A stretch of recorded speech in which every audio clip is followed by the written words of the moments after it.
La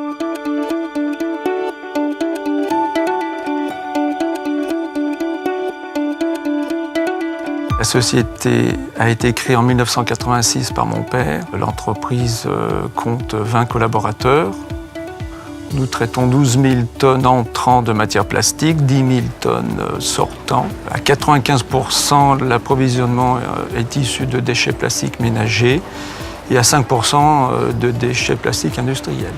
Nous traitons essentiellement le polyéthylène, le PE, le polypropylène, le PP, et depuis 3 ans maintenant, nous traitons le PP, PE, PS, c'est-à-dire les déchets issus des nouvelles consignes de tri, le PS étant le polystyrène. Le PE est essentiellement destiné au marché du bâtiment, et le gros du marché, c'est tout ce qui est fabrication de tubes plastiques. Également quelques marchés d'usage courant, comme par exemple un arrosoir.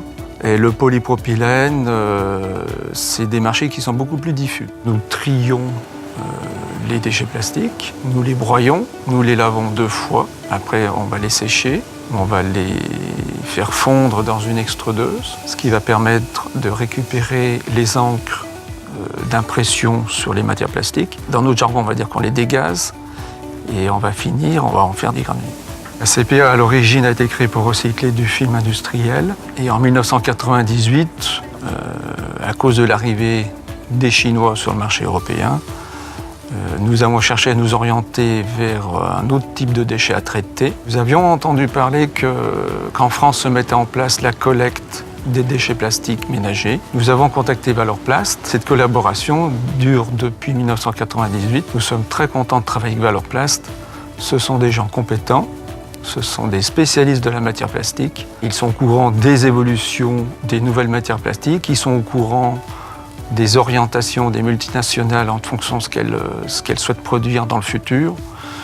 Et donc ils ont l'expertise pour nous aider, nous, les régénérateurs qui manquons à certains moments d'information, pour aider au recyclage français. En ce qui concerne les nouvelles consignes de tri, j'avais entendu parler d'une étude de l'ADEME qui expliquait que de modifier l'ensemble des centres de tri français coûterait très cher à la collectivité nationale et qu'il était plus sage que les régénérateurs fassent une partie des investissements. En tant que citoyen, j'ai trouvé cette idée très intelligente.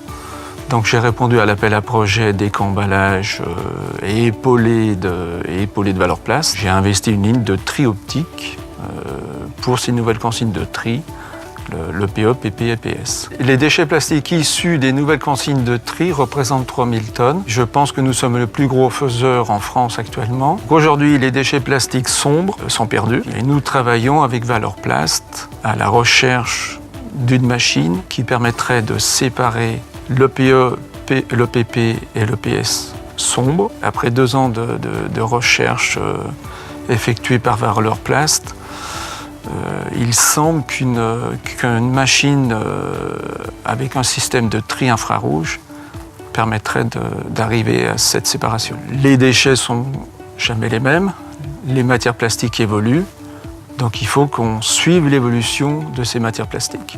Et Valorplast, pour ça, nous y aide.